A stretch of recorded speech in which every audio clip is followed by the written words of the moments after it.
नेकी का बदला। पुराने ज़माने की बात है, किसी मुल्क पर एक बादशाह हुकूमत करता था। वह बहुत मगरूर, जालिम और कंजूस था। अपने खजाने को दौलत से भरता रहता और गरीबों को एक पैसा तक न देता। एक दिन उसके महल के सामने एक फ़कीर ने सदा लगाई, है कोई अल्लाह का बंदा जो मुझे एक रोटी खिला दे। बादशाह ने फ़कीर की सदा पर कोई तवज्जो न दी। किसी ने उसकी बात न सुनी तो वह ये कहकर वहाँ से चला गया, दुनिया में ऐश कर लो, आखिरत में मुसीबत उठाओगे, तुम्हें जन्नत नहीं मिलेगी। फ़कीर देर तक सदा लगाता रहा। फ़कीर की सदा मलका ने भी सुनी तो वह अपनी खादमाओं के साथ महल के दरवाजे तक आई। उसने देखा कि फ़कीर सर झुकाए कुछ कहता हुआ अपनी कुटिया की तरफ जा रहा है। उसने गौर से सुना, फ़कीर कह रहा था, यह दुनिया फ़ानी है, जो इस दुनिया में आया है वह वापस भी जाएगा।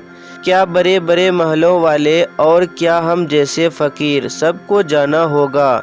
जो दुनिया में नेक अमल करेगा वह जन्नत में जाएगा और जो बुरे काम करेगा, गरीबों की परवाह नहीं करेगा, वह क़यामत के रोज़ नुकसान उठाएगा।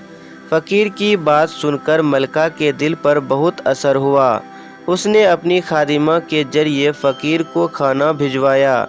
उससे फ़कीर खुश हुआ और दुनिया में अच्छे आमाल करने की दुआ की और चलता बना। रात हुई, बादशाह अपने महल में जाकर सो गया। उसने ख्वाब में देखा कि एक बहुत खूबसूरत महल है। महल के चारों तरफ खूबसूरत बागात है जिनके दरख्त फूलों और मेवों से लदे हुए हैं।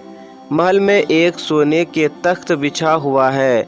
उस तख्त पर मलका खूबसूरत लिबास पहने हुई बैठी है। बादशाह ने उस महल में दाखिल होने की कोशिश की, लेकिन दरबारियों ने उसे महल में जाने से रोक दिया।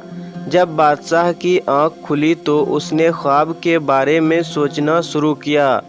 उसने ख्याल किया कि हो न हो वह जन्नत ही का नक्शा था जहां मलका बैठी थी, लेकिन मुझे अंदर जाने की इजाज़त तक न मिली।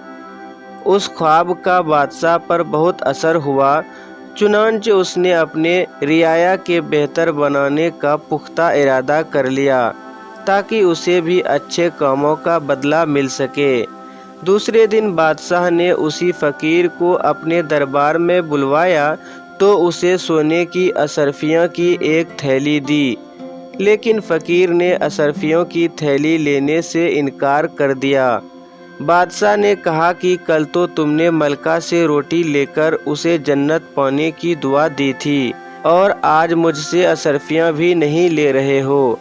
फ़कीर बोला, मलका ने मुझे अल्लाह के खौफ और रहम दिली के जज्बे से रोटी दी। फ़कीर बोला, मलका ने मुझे अल्लाह के खौफ और रहम दिली के जज्बे से रोटी खिलाई थी।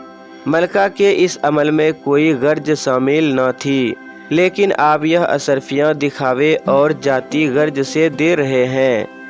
इस तरह मलका के अमल और आपके अमल में बड़ा फ़र्क है। बस आप अपनी अशरफियाँ अपने पास रखिए, क्योंकि अल्लाह ताला को ऐसा अमल और रियाकारी पसंद नहीं है।